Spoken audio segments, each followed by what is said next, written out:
Have you ever wondered how neural network, the core of deep learning, actually works? Well, in today's video, we are going to see a simple yet powerful algorithm from deep learning, which is called as feed-forward neural network.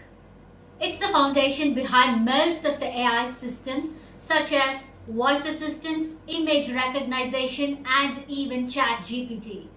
Well, what is feed-forward neural network? A feed-forward neural network is like a giant calculator. Data flows in one direction from inputs through hidden layers to the outputs. No loops, no feedback, just forward. Each neuron does a simple job. Multiply inputs, add weights and bias, then pass the result through an activation function. Think of it like a hiring test. The input is a candidate's resume, skills, experience, degree.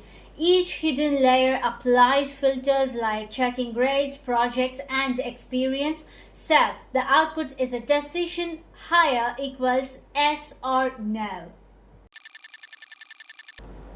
So, here's a simple example. So, we're going to build a very simple feed-forward neural network using PyTorch. So, the goal here is to predict whether a student will pass or fail an exam based on the number of hours they studied. Okay? So, let's get started with step 1. So, step 1, as always, it's going to be import libraries. Here we have imported Torch, main PyTorch library for tensors and computations. And next one we have is torch.nn, which contains tools for building neural networks. And we also have torch.optim, which actually provides optimization algorithms like SGD. Okay, so step 2, let's create a simple data set. All right, so input X consists of hours studied and label Y represents exam results. So here if you see 0 denoted as fail, 1 is denoted as pass.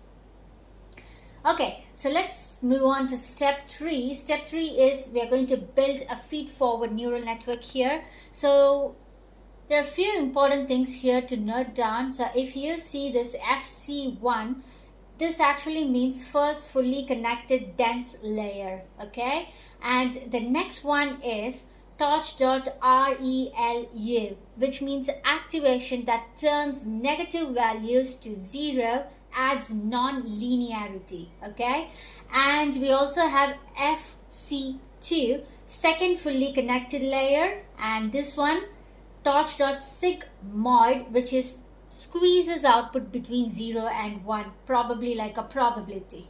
Okay, moving on to step 4, we're going to train the model, and here if you see we have used this one, which means binary cross entropy loss, good for yes no kind of predictions.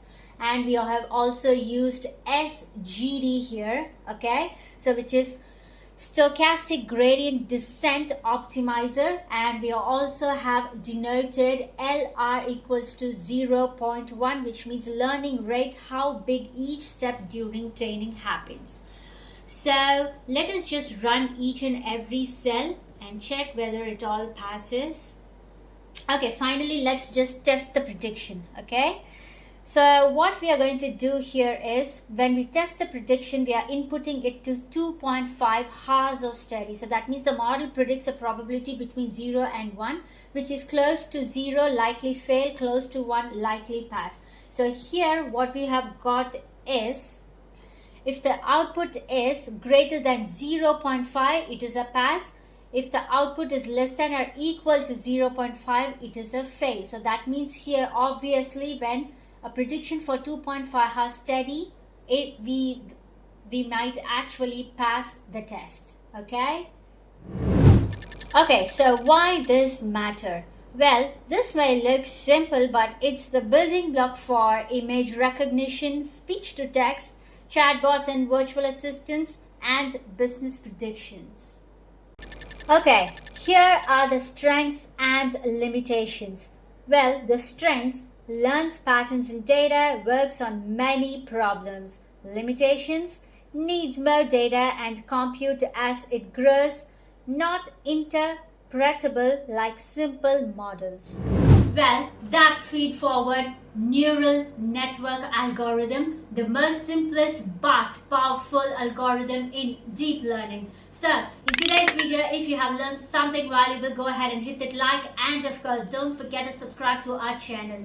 If you're looking to build something like a real AI for your business, go ahead and check out sitencoders.in, link in the description.